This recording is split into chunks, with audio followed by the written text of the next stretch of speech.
Auditeurs et auditrices, chers compatriotes, bonjour ou bonsoir, dépendamment de là où vous me suivez, et surtout, merci de votre fidélité sur notre chaîne Ombe Nyamukombeza. Eh bien, en bref, sur l'invitation de son homologue RD congolais, le président Évariste Ndayishimiye Burundi a effectué une visite de 2 jours, du 27 au 28 à Kinshasa. Ils ont discuté, ils ont tenu un tête-à-tête à Kinshasa. Leur discussion a mené surtout sur la situation sécuritaire, un peu beaucoup plus localement dans la République démocratique du Congo et surtout dans sa zone, sa partie orientale. Ils ont aussi discuté de certains points touchant aussi la situation ou la crise actuelle au Niger. Ils ont discuté de l'Ukraine, mais dans cet article lequel je vous présente ce matin, je vais vous laisser suivre d'abord, parce qu'après leur tête, ils ont offert ils ont rencontré les journalistes. Les journalistes les ont posé des questions sur cette situation qui n'a que plus duré, qui n'a duré dans l'Est de la République démocratique du Congo, malgré la présence de beaucoup plus de contingents qui se disaient venir mettre fin à cette bavure qui nous a été imposée par le sanguinaire, l'assassin de Kigali, le président Paul Kagame, mais aussi le président ougandais Yoweri Kaguta Museveni. Eh bien, dans cette première partie, parce que je vais vous en faire deux, celle-ci est la première, mais après celle-ci, je vous donnerai une deuxième. Et alors, ne ratez pas la deuxième partie, parce que dans la deuxième partie, bon, excusez-moi, dans cette première partie d'abord, vous allez suivre les séries de questions et réponses entre journalistes et le président. Donc, les journalistes leur ont posé des questions et ils se sont efforcés quand même d'amener des réponses convaincantes, moins convaincantes, moi je ne saurais pas dire. Vous allez vous-même suivre et en faire une conclusion. Et après ça, il y a eu maintenant le ministre de la RD Congo, M. Lutundula, qui a fait une synthèse de protocole d'accord qui a été protocole d'accord qui a été signé entre les deux présidents, donc Félix Tshisekedi et Evariste Ndayishimiye, mais aussi je vous laisserai entendre de leur bouche certaines paroles concernant de points clés. Donc, je vais dire dans la deuxième vidéo. Mais ici, dans cet article ici, je vais tout simplement d'abord vous laisser découvrir les réponses qu'ils ont fournies aux questions des différents journalistes qui ont voulu savoir beaucoup de leur tête-à-tête et à leurs chers compatriotes, parce que je ne vais pas commenter la vidéo. La vidéo est en français et moi-même, je vous présente l'introduction de cet article en français. Donc, je vais vous laisser tout simplement suivre la vidéo. C'est une vidéo qui va vous prendre au moins 45 minutes. Vous en ferez des conclusions après. Mais surtout, pour bien comprendre maintenant le contenu de cette vidéo, il faudra que vous suiviez aussi la deuxième partie que je vous présenterai après celle-ci. Ça reste toujours aujourd'hui ou bien demain, mais je vais faire le possible pour que vous suiviez aussi la deuxième partie aujourd'hui même. Et alors, merci de suivre après moi. En ce moment, je voulais un commentaire sur le processus de Nairobi. En ce moment, face à ce blocage quasi visible avec les éléments du M23 qui refusent le précantonnement à Rumangabo et puis à Kindu et même le désarmement, et soutenu aussi par quelques membres de l'EAC, notamment l'Ouganda, le Rwanda. Vous, en tant que président de l'EAC, ici nous avons suivi que vous avez exigé les éléments de M23 de se conformer à ce processus. Mais concrètement, vous, en tant que président de l'EAC, qu'est-ce que vous préconisez pour que ces éléments de M23 puissent se conformer au processus de Nairobi? Et ma deuxième question, c'est plutôt au président Félix Tshisekedi. Face à ce blocage, je m'en tiens à votre récente déclaration depuis Beijing en Chine, où vous parliez d'une collaboration entre les forces de l'EAC avec quelques éléments de M23, hormis mis les forces burundaises qui s'appliquaient un tout petit peu. Aujourd'hui, face à ce blocage, vous, en tant qu'autorité de la RDC, c'est quoi votre décision? Vous allez observer cela ou bien vous avez une décision particulière? Merci. Merci, chers journalistes. D'abord, je tiens encore une fois à réitérer mes remerciements envers mon frère, le président Félix, son gouvernement et au peuple congolais pour votre accueil très chaleureux et l'hospitalité qui nous a été réservée depuis notre arrivée dans votre très bon pays. Et je suis venu en tant qu'ami, vous savez, nous sommes le Burundi et le Congo, nous partageons l'histoire de la colonisation, nous partageons l'histoire de nos peuples respectifs. Nous sommes, je peux donner une image, nous sommes comme l'écorce et l'arbre. Donc, ce qui touche l'un touche l'autre, ce qui fait que nous avons des sentiments au peuple congolais quand ils sont dans les difficultés. Et la question que vous venez de poser, effectivement, c'est la question qui nous préoccupe tous, mais il faut monter à l'origine de l'intervention de la région pour aider le peuple de la République démocratique du Congo à recouvrer la paix. Et la région avait constaté d'abord qu'on ne peut pas être unis tant qu'il y a un membre de la famille qui souffre. Et vous savez, notre slogan, c'est « un peuple, un destin ». Et la région alors a décidé de venir appuyer les efforts du gouvernement congolais que nous félicitons parce que le gouvernement congolais fournit beaucoup d'efforts pour recouvrer cette paix, cette stabilité et la région a voulu venir emboîter le pas et aider le gouvernement congolais à stabiliser le pays. Il est vrai que l'objectif du processus de Nairobi, c'était juste pour faire respecter le cessez-le-feu pour les groupes armés et internes à la République démocratique du Congo, mais aussi aider les communautés à se réconcilier. Mais à ce moment-là, le M23 n'était pas là. Le M23 a résurgi au moment où on est entré dans le processus. Nous nous réjouissons quand même que les groupes armés congolais ont accepté de déposer les armes.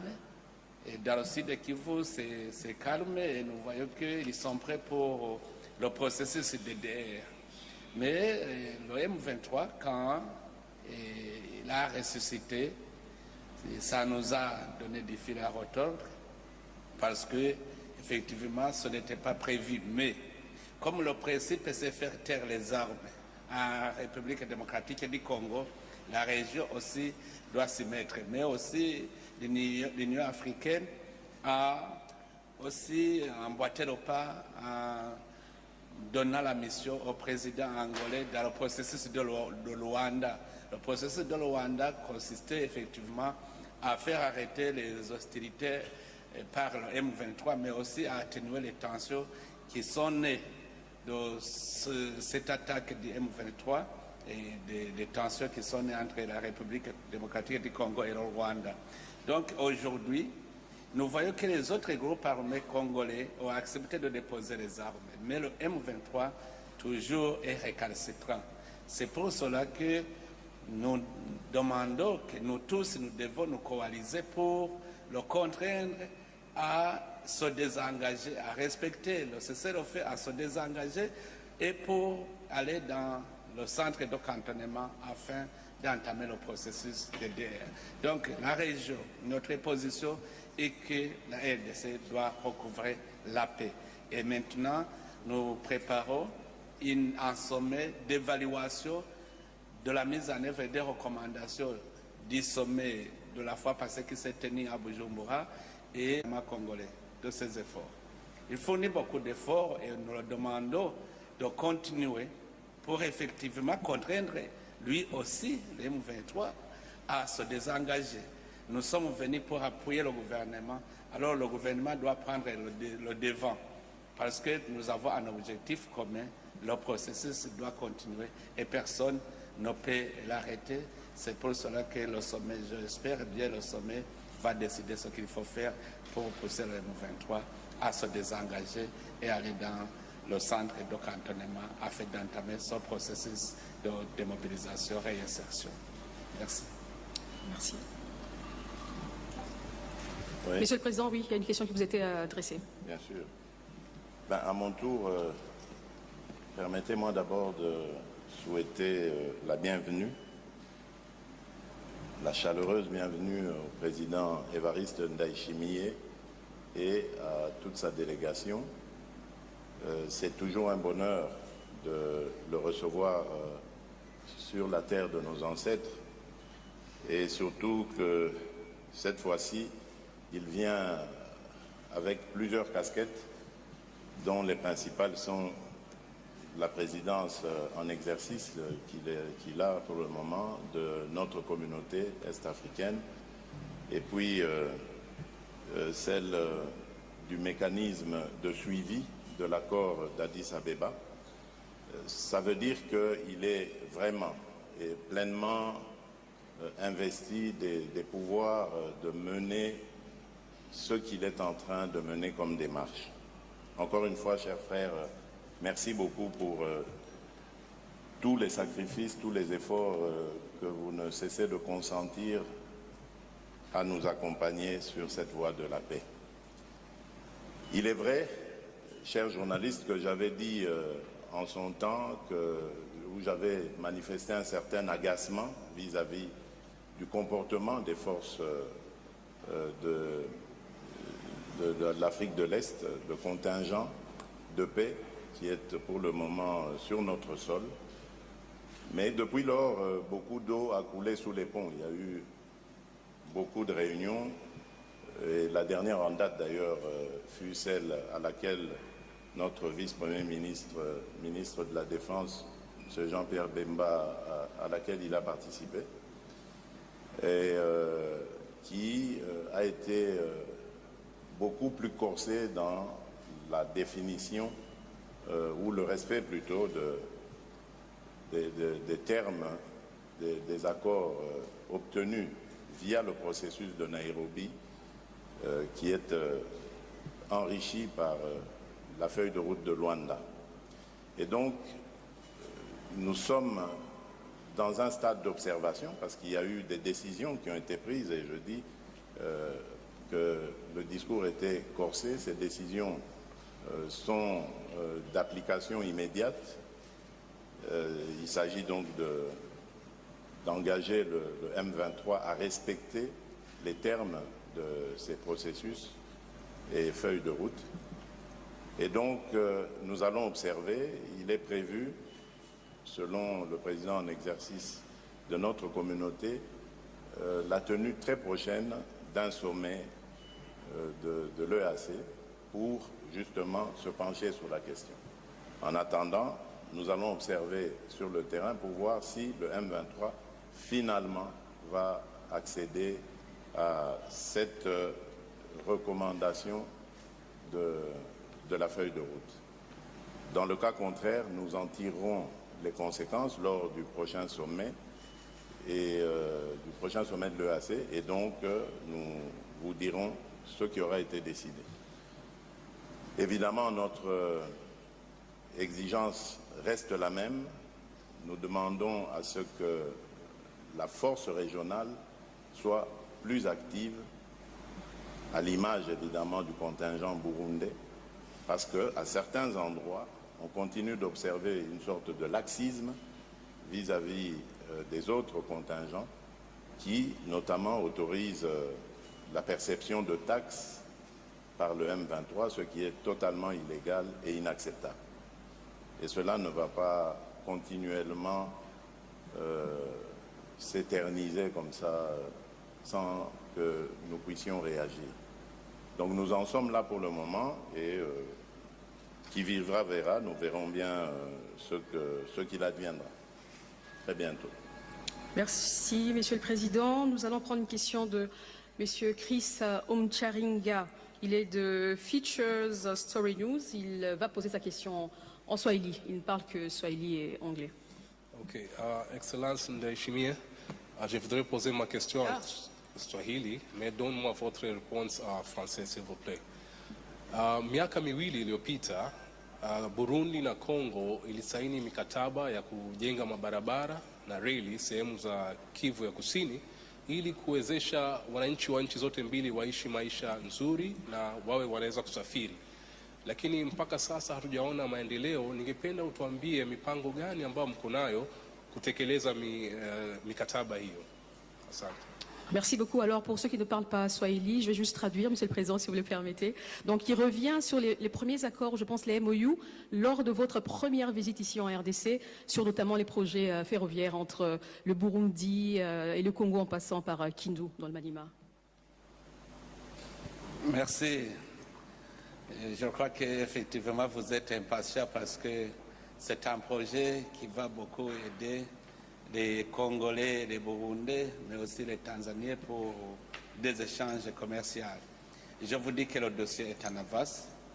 C'est en avance parce que pour ce qui est d'abord de Dar es Salaam, je pense qu'ils ont déjà dépassé Dodoma en construisant, mais aussi bientôt on va ouvrir des enveloppes pour le début de construction du tronçon au Vinza, Musongati, Gitega, et pour Gitega, Bujumbura, Uvira, Kindu. Et là aussi, nous sommes dans le processus des études de faisabilité. Et bientôt, je pense que maintenant, les sociétés qui vont le faire sont désignées. Les financements sont déjà disponibles, donc je pense que dans un proche avenir, vous allez voir les études terminées et commencer alors la construction. Donc, pour vous tranquilliser, le dossier est toujours bien suivi, et que ce soit du côté tanzanien, du côté burundais et du côté RDC. Nous prions Dieu pour que ça se passe vite parce que je sais que vous êtes effectivement impatient de ce projet qui va être très utile pour toute la région, surtout que quand il n'y a pas d'activité économique dans un pays, toujours il y a l'impasse. C'est là aussi l'origine de l'insécurité parce qu'on ne s'occupe pas des activités économiques. Donc nous allons tout faire pour réussir le plus rapidement possible ce projet. Merci, Monsieur le Président. Nous allons prendre Madame Rachel Kizita de Actu 30 sur l'accord militaire et encore une fois sur la force de l'East African Community. Merci beaucoup, Monsieur le Président. Le 8 septembre prochain expire donc le mandat de la force de l'EAC. En attendant le sommet, qu'est-ce que le Burundi soutient finalement? Est-ce que le Burundi soutient le retrait de la force ou le renouvellement du mandat de la force, ou on va dire que le Burundi soutient en même temps que cette force soit changée entre-temps? Qu'est-ce qu'il va être fait? Qu'est-ce que vous proposez concrètement au terme du mandat de la force de l'EAC quand on sait que les résultats sont très controversés au sein de l'opinion nationale? Une deuxième question, c'est en rapport avec les accords militaires que vos excellences avaient signés aujourd'hui à Kinshasa. Comment concrètement le Burundi et la RDC vont faire pour éradiquer les groupes armés qui pèsent sécuritairement sur les deux pays? L'actualité oblige, Monsieur le Président burundais, vous savez ce qui se passe notamment dans le Sud Kivu. Comment contrer ces groupes armés qui pèsent sur et la RDC et le Burundi? Merci de la question. D'abord, la première question concernant la force régionale, je peux vous dire que par principe, c'est le principe qui dit qu'un officier qui ignore la situation objective est voué à l'échec. D'abord, quand on a planifié l'intervention de la région, le M23 n'était pas là. La région avait planifié pour faire taire les armes pour les groupes armés congolais et les groupes armés étrangers. Alors, à ce moment-là, toutes les planifications concernaient effectivement cette activité. C'était aussi la mission de réconcilier les communautés congolaises. Alors, pendant qu'on exécute cette mission, il a résurgi un autre mouvement qui n'existait pas à ce moment-là. Alors, c'est-à-dire les officiers militaires doivent retourner et replanifier parce qu'à ce moment-là, le Nord Kivu était calme. Alors, à ce moment-là, on s'est adapté. On s'est adapté pour convaincre le M23 de cesser les hostilités. Mais apparemment, même s'il y a un semblant cessation des hostilités, ce n'est pas réel parce que le M23 continue à percevoir des taxes. Tout cela montre qu'il y a encore des tensions. Mais comme notre mission, c'était faire taire les armes en République démocratique du Congo, nous devons nous y mettre. Donc, aujourd'hui, si la région n'est pas très active, c'est parce que nous devons repenser comment faire la gestion de ce mouvement qui est né après cette déclaration. Je pense qu'il y a des hésitations sur ce sens, mais pour le contingent burundais, nous sommes déterminés dans nos secteurs parce que, vous savez, le Burundi a une expérience sur cette question de maintien de la paix, de la pacification. Nous combinons la réconciliation et aussi la cessation des hostilités. Donc, nos officiers essaient aussi de convaincre. Et que, quand nous sommes arrivés au Sud Kivu, il y avait quand même des groupes armés qui étaient, je dirais, qui étaient comme récalcitrants, mais nous les avons convaincus. Vous vous souvenez des groupes Gumino et Twigwaneho, on les a convaincus à cesser les hostilités et voilà que maintenant c'est calme. Dans le Nord Kivu, là où le contingent burundais occupe, c'est toujours dans ce sens de conviction. Il n'y a pas eu d'affrontement réel entre les groupes armés congolais et les groupes armés et l'armée burundaise. Mais nous essayons de les convaincre. Je pense que la région aussi devra faire de même et les contingents militaires des autres pays vont, quand nous allons nous réussir, nous allons nous réunir, nous allons aussi chercher à avoir une même stratégie. Parce que c'est convenu qu'un groupe récalcitrant sera contraint de suivre le processus. Donc, ce que je peux dire, ce n'est pas le moment de dire qu'il faut renvoyer la force régionale parce qu'elle ne fait rien. Mais souvenez-vous aussi qu'au départ, ce n'était pas planifié de confronter le M23. Donc, et quand nous allons nous réunir, c'est là où nous allons décider et c'est lui qui va refuser effectivement. Ce serait montré non favorable, mais aujourd'hui on ne peut pas le dire. Je pense que dans le sommet, la réponse sera toujours là. Et la deuxième question, c'était quoi? C'était, je pense, vous avez déjà répondu en partie, c'était sur les groupes armés, les forces négatives du Burundi, notamment dans la partie est de la RDC. C'est la mission de la région. En fait, dans notre mission, c'était d'abord assurer le cessez-le-feu pour les groupes armés congolaises et ceux qui n'acceptent pas seront contraints, mais aussi la mission est de contraindre les groupes armés étrangers à cesser, à déposer les armes et rejoindre leurs pays respectifs. Donc, aujourd'hui que les groupes armés congolais ne sont pas encore cantonnés, il est difficile de distinguer. Mais ce n'est pas seulement la mission du gouvernement congolais de combattre les groupes armés étrangers, mais c'est la responsabilité aussi de la région. Nous sommes ensemble pour combattre tous les groupes armés étrangers. Et maintenant, la difficulté est que, comme le processus de cantonnement n'est pas encore là, il est très difficile de distinguer, mais c'est la mission qui suit d'ailleurs que nous devons aussi fournir beaucoup d'efforts. D'ailleurs, je ne comprends pas souvent comment on accuse le gouvernement congolais qu'il ne fait rien pour traquer ces groupes armés étrangers. C'est notre mission tous. Ce n'est pas la République démocratique du Congo. Nous-mêmes, nous sommes concernés, l'Ouganda, Sud-Soudan, le Kenya, nous sommes tous concernés à combattre ces groupes. Donc il n'y a plus de raison de dire, je l'entends souvent de la déclaration du Rwanda qui dit que la RDC ne combatte pas les groupes armés étrangers rwandais, mais c'est la responsabilité de nous tous. Nous devons aider à ce que ces groupes soient anéantis totalement pour donner la paix, la chance de la paix dans toute la région. Merci, Monsieur le Président. Ce n'est pas fini. On continue avec Monsieur Yassem de la chaîne 10e rue TV. Merci, Monsieur le Président de la République. Je suis Yassem Avungara, 10e rue Télévision Kinshasa. Ma question s'adresse au Président de la République démocratique du Congo. Monsieur le Président, chef de l'État, nous savons tous, au début de votre mandat, vous vous êtes battu pour terminer cette guerre à l'est de la République démocratique du Congo. Vous avez signé beaucoup d'accords.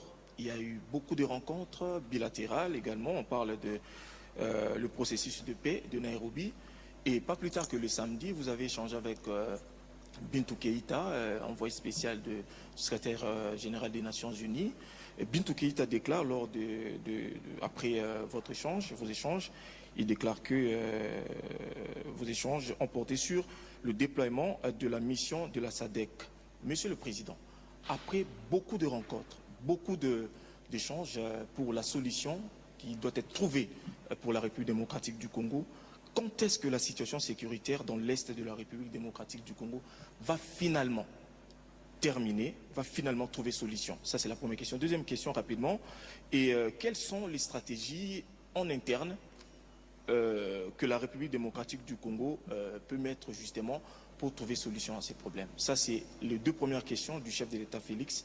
Et dernière. Je vais vous faire 3 questions parce qu'il y a encore 2 questions. Et dernière pour le président Ndayishimiye, rapidement. Monsieur le président Ndayishimiye, vous avez dit, vous allez tout faire pour assurer la paix et la sécurité en République démocratique du Congo tout à l'heure. Alors ma question, c'est, vous êtes président en exercice de l'EAC, également président du Burundi. Si aujourd'hui la République démocratique du Congo prenait l'option de la guerre, l'EAC sera satisfait? Bien, merci. Bon, quand est-ce que tout cela prendra fin, Dieu seul sait, à vrai dire. Parce que ça fait quand même 30 ans que ça dure, il ne faut pas l'oublier. Vous l'avez rappelé, et merci de l'avoir fait. Depuis mon accession à la tête de ce pays, je n'ai ménagé aucun effort pour ramener la paix dans l'est de la République démocratique du Congo, parce que je ne peux pas supporter une telle situation en tant que chef de l'État, en tant que président de tous les Congolais. Et donc, mes efforts sont toujours là, en train d'être fournis. Je ne lésinerai sur aucun de ces efforts pour ramener cette paix. Ma détermination est d'autant plus grande que je suis convaincu que nous ne sommes plus qu'à quelques encablures de cette paix. Mais évidemment, comme je l'ai dit, l'avenir appartient à Dieu, c'est au moment où il aura décidé que ça arrivera. Alors, pour ce qui nous concerne, vous avez parlé de stratégie. Évidemment, ce n'est pas le lieu d'étaler toutes nos stratégies, mais par rapport à ce que l'on voit et ce que l'on va faire, ce que l'on fait et qu'on fera, je dirais d'abord, c'est que nous continuerons les démarches diplomatiques, parce que, comme je l'ai toujours dit, la guerre restera la dernière option que nous pourrons lever. Donc, vous l'entendez bien, elle n'est pas exclue. Mais cela ne dépendra pas que de nous, ça dépendra évidemment des ennemis du Congo qui sont appelés pour le moment à la raison à travers le processus de Nairobi et la feuille de route de Luanda. Ce sont là des occasions claires de tendre la main à la paix qui feront que si ces occasions ne sont pas saisies, cette main n'est pas saisie, ça nous obligera aussi à adapter les choses en fonction de la situation. Vous le savez, cette année est une année très importante pour nous par rapport au processus électoral, mais il y a aussi, et c'est pour moi la chose la plus importante, c'est le sort des déplacés de guerre qui, ce n'est un secret pour personne aujourd'hui, vivent dans des situations inacceptables, infrahumaines.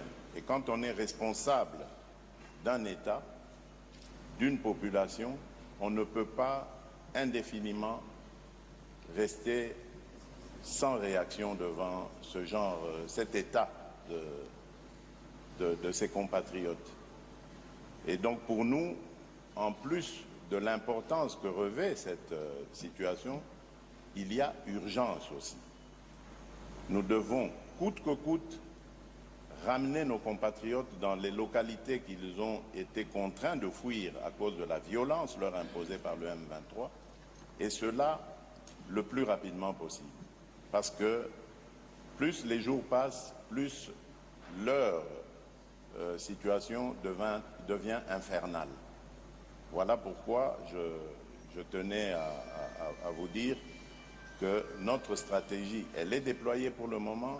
Nous sommes sur le front diplomatique. Je crois que pour certains observateurs, en tout cas, on pourra voir qu'il y a quand même des fruits, il n'y a pas de déception totale.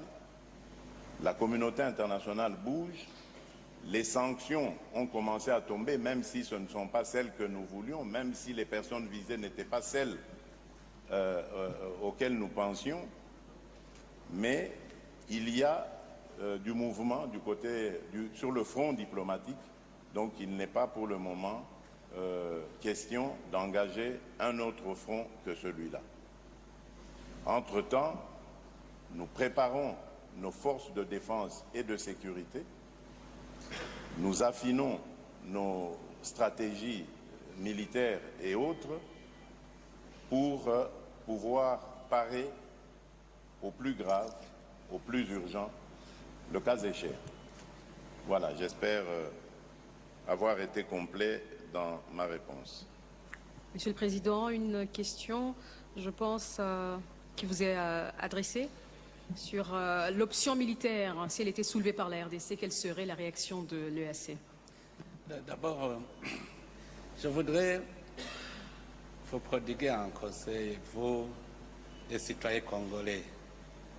Ne pensez pas que c'est de l'extérieur que viendra la paix au Congo. Ce ne sont pas les gens de l'extérieur qui vont vous ramener la paix, c'est vous-même.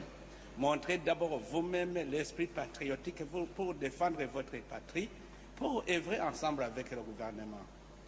D'abord, le gouvernement, la mission du gouvernement. La première mission, c'est la mission de protéger les citoyens. C'est la mission de poursuivre les criminels et les juger. C'est le gouvernement. C'est pour cela que la région a envoyé une force régionale pour appuyer les efforts du gouvernement. C'est vous-même. C'est pour appuyer le peuple congolais à retrouver la paix. Ce n'est pas la région qui va devant. La région vous accompagne. Vous allez devant. Et la région n'a jamais été contre les décisions du gouvernement de protéger les citoyens et de poursuivre les criminels et les juger. Alors, ceci pour vous dire que la région, ce que nous voulons, c'est la paix.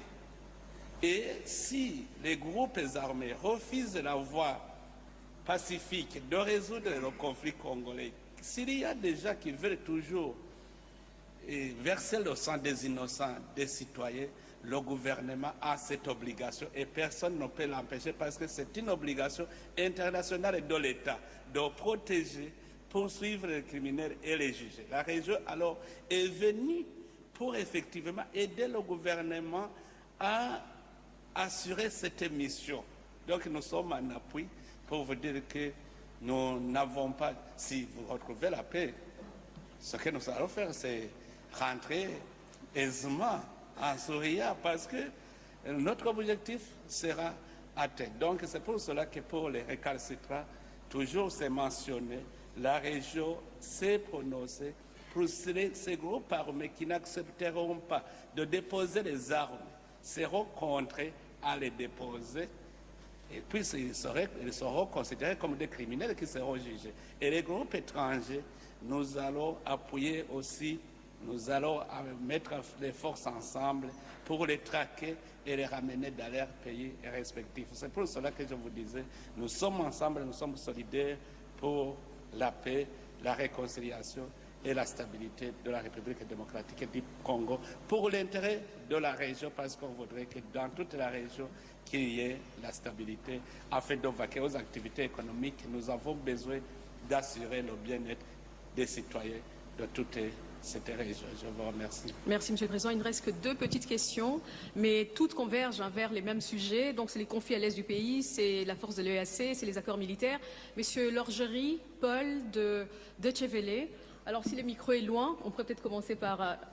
on finit avec Univers TV. On prend Monsieur Lorgerie. Merci. Messieurs les Présidents, bonjour. Paul Lorgerie pour la Deutsche Welle.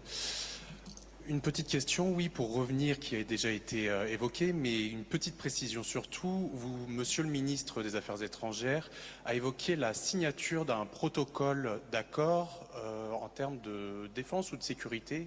Le mot m'a échappé. Est-ce que vous pourriez revenir sur les termes de cet accord? Et on comprend pour autant que vous laissez une chance encore à la force régionale de l'EAC de faire ses preuves sur les dernières semaines, mois sur les prochaines semaines, mois qui viennent. Voilà, c'est tout. Merci de la question. D'abord, je voudrais vous dire que la communauté est-africaine n'est pas venue pour éliminer les relations entre les États. Donc, comme je vous l'ai dit, le Burundi et la République démocratique du Congo, nous sommes comme l'arbre et l'écorce. Quand vous attaquez l'un, vous attaquez l'autre. C'est-à-dire même en dehors de la mission de l'EAC, il y a d'autres missions de défense commune. Nous avons des frontières communes, nous avons des criminels transnationaux. Alors ces criminels, nous devons toujours les gérer. Ce n'est pas seulement les groupes armés congolais, il y aura d'autres criminels que nous devons défendre nos frontières ensemble. Donc l'accord concerne surtout d'entraide dans le système de défense, que ce soit la formation, que ce soit les patrouilles sur les frontières. D'ailleurs, on le faisait même avant l'intervention de la force régionale. Donc, nous voulons toujours actualiser ce que nous faisons ensemble. Donc, les gens peuvent penser que c'est une façon de s'interférer dans la mission de la communauté africaine. Les pays ont toujours leurs missions qui exécutent ensemble dans le cadre de coopération bilatérale. Sinon, la force régionale, le Burundi va continuer à participer dans la force régionale comme il le fait, mais la force régionale pourra un jour rejoindre ces pays respectifs, mais le Burundi partage les frontières avec la RDC, nous partageons une histoire commune, donc nous avons des intérêts communs à défendre. Donc que la communauté internationale ou la communauté régionale ne s'inquiète pas, ça ne vient pas pour se substituer à la force régionale. Merci. Merci. On prend la dernière question avec M. Jacques Kini, Univers TV.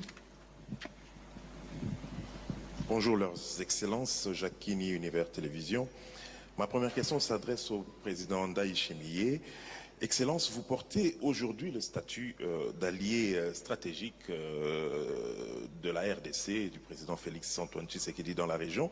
Vous êtes président en exercice de la communauté est-africaine. Vous venez d'évoquer ici les contraintes à imposer au M23 en cas de résistance. Doit-on s'attendre à des mesures offensives? Ma deuxième question s'adresse au président Félix-Antoine Tshisekedi. Bonjour, Excellence. La RDC se prépare aux élections prévues au mois de décembre. Et vous le savez, Excellence, la CENI n'a pas pu organiser les opérations d'enrôlement dans les régions qui sont actuellement occupées. Excellence, comment résoudre ce problème?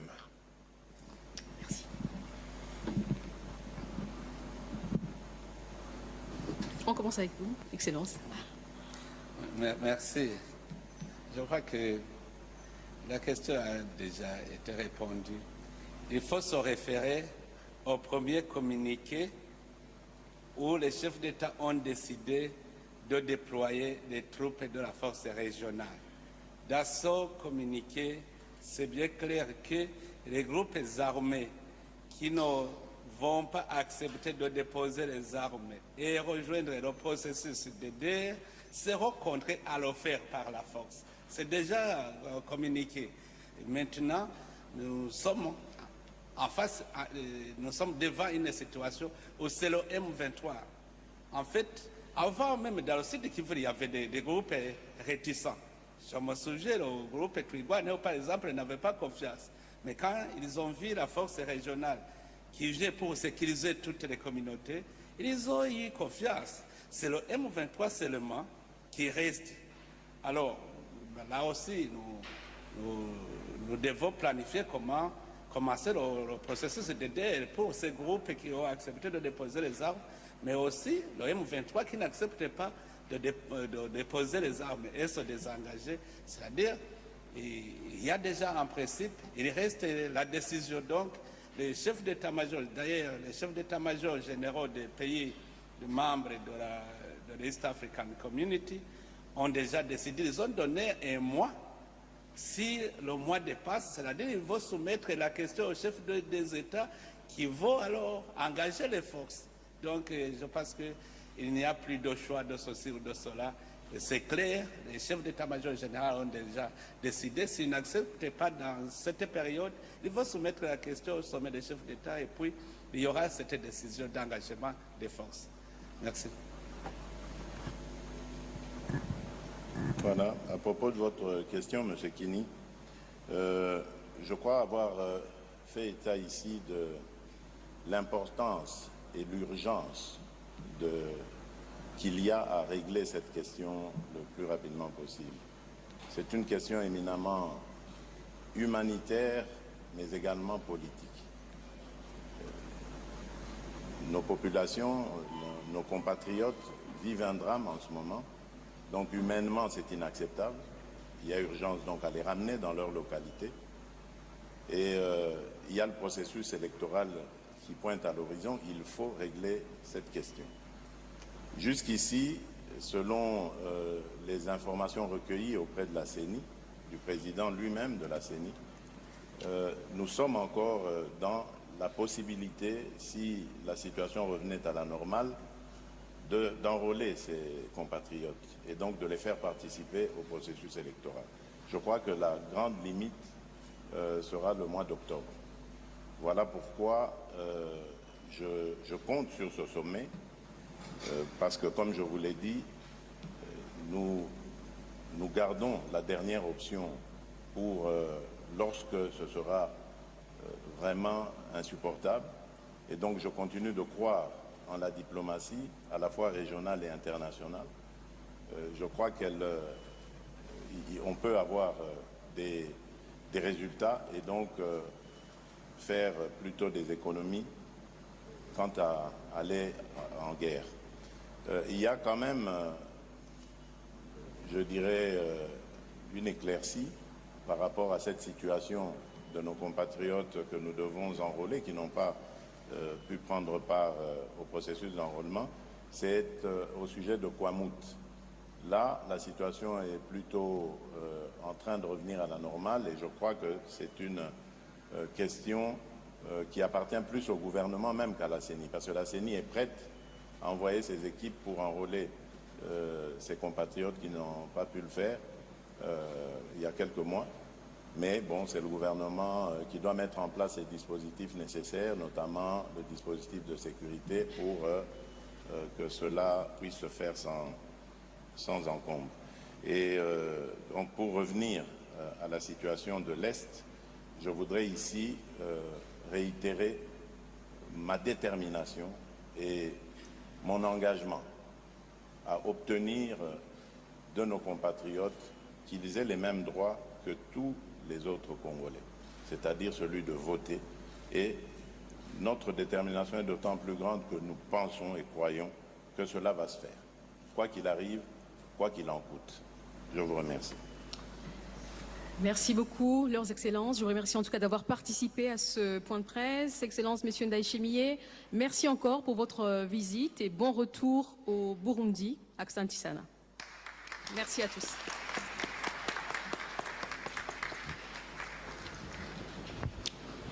Voilà, nous sommes arrivés au terme de cette retransmission en direct à partir du Palais de la Nation, le bureau du président de la République, Félix-Antoine Tshisekedi Tshilombo. Nous venons d'assister à la fin de la conférence de presse animée par les deux chefs d'État. Ils sont revenus sur toutes les activités qui ont été menées au cours de ce 48 heures. Il a été rappelé ici que l'objectif de cette visite de travail est de pouvoir renforcer les relations bilatérales entre la République démocratique du Congo. Plusieurs domaines de coopération ont été évoqués et particulièrement la situation à l'est de la République démocratique du Congo. Les deux chefs d'État ont fait les constats sur le refus par les M23 de pouvoir se désengager et de pouvoir se cantonner. Et donc la question est sur la table de l'EAC qui prévoit de convoquer une réunion des chefs d'État pour faire ces constats et prendre des mesures qui s'imposent. Le président de la République, Félix-Antoine Tshisekedi Tshilombo, a réitéré également sa détermination à pouvoir organiser des élections dans notre pays. Il a encore rappelé ici, mais aussi la possibilité de pouvoir organiser de séances d'enrôlement des électeurs dans quelques zones troubles de notre pays. Nous allons donc faire ces résumés ensemble avec mes deux collègues. Yaseleka wapangalo zolo betumeka tuka na kulanda mbote mutindu bamfumu ya insi nyonso zolemeka tuka na kuvutulila bamvutu na biuvi na bakudia kabawu na kati ya bato seleka na ndiambu metadila kutanina ya baiti nyonso zole ya vraiment diambu ina vuandaka ngolo mingi bato meka tuka na kuyuvula samu na kati ya bainti nyonso zole ngemba yao nde diambu ya mfunu ina kena kusala ati bainti nyonso zole fona tambula na mtinu mosi ya kuvwanda na ngemba pe na kintuadi yake diambu ina kena kusala kena biuvu kena kuyuvudila mingi na kati ya nkangu ya République démocratique ya Congo mpe na baina nyonso mikatuka na kudia biuvu na kati ya bamfumu nyonso zole kasi bamfumu nyonso zole bamikatuka na kupesa to kupesa ngolo na kusiamisa samu baumosi bakitelema na mtindu ya kufuana ina kesalisa samu baisi nyonso zole ngemba ya seleka pe kutanina ya mbote ya vwanda na kati ya bainchi nyonso zole pangya mu asido Kongo pe andikibwela ina mikatuka na kudia. Naam, tunatoka mkufata sisi wote mkutano wa waandishi yenye marais wote wawili, rais wa Burundi pia wa Jamhuri ya Kidemokrasia ya Kongo, waliweza kuwa wazi mbele ya waandishi kwa kuweza kujibia kwa maulizo yao kutokana na vikundi vya wanamgambo pia ya wanamgambo wa M23 wenye kunyanyasa mashariki ya Jamhuri ya Kidemokrasia ya Kongo. Rais wa Burundi Evariste Ndayishimiye aliweza kusema wazi ya kwamba kweli wanamgambo wa Jamhuri ya Kidemokrasia ya Kongo wamekubali kabisa kuweza kushusha silaha na kuweza kuwapokonya, lakini wale wanamgambo wa M23 wale wakingaliki naleta matatizo kabisa, sababu hadi sasa hawajakubali kabisa juu ya kuweza kushusha silaha zao.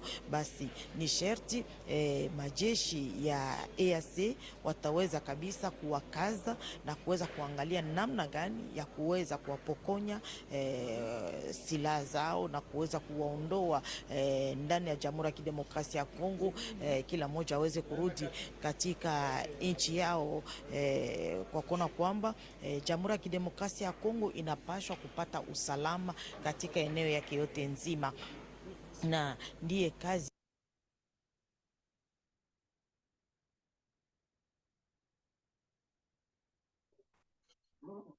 Bien, chers auditeurs et auditrices et compatriotes, vous venez de suivre la déclaration médiatique du président président Félix Tshisekedi et Evariste Ndayishimiye, président du Burundi, qui nous disaient, qui ont pu répondre à différentes ou diverses questions des journalistes, mais comme je l'avais dit au début de cet article, qu'après, vous allez vous-même faire une conclusion propre à vous, de votre manière.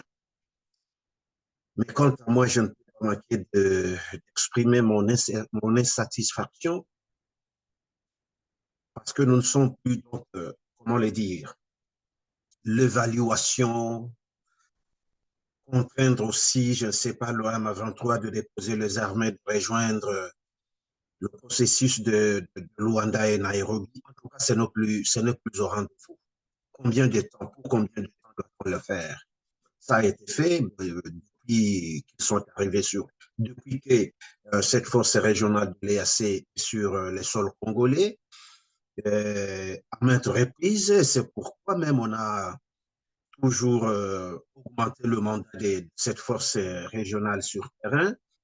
Et alors, je ne sais pas jusqu'où cela va aller. En plus de cela, on a fait une nuance entre les opérations qui doivent se faire pour contraindre ces gens de déposer les armes ou bien de les chasser en dehors des frontières de la République démocratique du Congo pour permettre à nos compatriotes qui vivent dans l'Est du Congo et plus particulièrement dans la province de l'Ituri et du Nord Kivu d'exercer leur droit civique, donc de participer aux élections qui doivent se tenir les dernières, en tout cas le 20 décembre de cette année. Et d'ici, je vais vous dire donc, que nous n'avons plus que le mois de septembre, d'octobre, le mois de novembre, parce que les élections présidentielles doivent se tenir le 20 décembre sur toute l'étendue nationale. Et alors, chers frères, allez-vous me dire qu'on va traquer ces rebelles, on va traquer ces terroristes bien soutenus par Kagame et Museveni dans l'Est et les éliminer? Est-ce que pendant ces temps, tous les réfugiés et les déplacés internes auront déjà regagné leur droit pour vraiment s'installer, les enrôler, n'est-ce pas, de passer tout le matériel électoral? En tout cas, écoutez, c'est de l'infaisable. C'est un miracle qui s'est fait si vraiment on doit passer par tous ces processus et arriver à de bonnes élections participatives et inclusives au 20 décembre. C'est pourquoi je vais vous proposer une émission particulière qui va aussi décortiquer la situation qui prévaut sur tout ce parcours-là, le parcours électoral. Comment ça commence et comment ça se termine. Je vais vous proposer une émission en français comme dans d'autres langues, bien sûr. Et alors, n'hésitez pas, chers frères, chers compatriotes, chers auditeurs et auditrices, de vous abonner sur cette chaîne, partagez aussi massivement cette vidéo, mais aussi vous pouvez liker et on va se revoir dans la prochaine émission. Mais moi-même, je ne suis pas satisfait de ces déclarations faites par ce président. Donc, comment le dire, l'opération, le système opérationnel, comment ça va procéder, comment ça va se faire avec ce peu de temps qui nous reste pour aller aux élections. Et comme il le disait, le président Félix Tshisekedi, nos confrères du Nord Kivu et de l'Ituri ont aussi droit, en tout cas c'est de leur droit primaire ou primordial de participer aussi aux élections. Et est-ce qu'on pourra organiser dans les cas échéants ces élections à l'absence donc de ces deux provinces? Mais comme vous le savez, ce n'est pas seulement ces deux provinces, ce ne sont pas tout simplement ces deux provinces. Eux-mêmes, ou bien le président lui-même, Tshisekedi, a évoqué aussi le cas de Kwamut. Ce n'est pas seulement ce trois. Donc, on peut en tout cas en dire trop, mais ce qui importe est que, bien sûr, nous savons qu'il y a au moins plus de 40 000 recrues qui sont en formation et d'ici là, ils vont sortir de ces casernes-là pour venir nous montrer pourquoi ils ont été là pendant tout ce temps-là. Et puis, je me demande toujours, écoutez, le M23, c'est un petit groupe qui n'a pas plus de 5 000 têtes. J'ose croire ça. Ils n'ont pas plus de 5 000 têtes. Avec la présence de la MONUSCO qui a au moins 22 000 têtes sur place. Avec la présence de l'EAC qui a au moins 10 000 têtes sur place. Avec nos FARDC qui sont là, je ne sais pas, qu'est-ce qu'il manque pour, en tout cas, hors de nos frontières, le mettre hors d'état de nuire ces bandits, ces barbares, ces assassins de Kagame et de Museveni. Tout ce qu'il manque là, il ne manque que la volonté.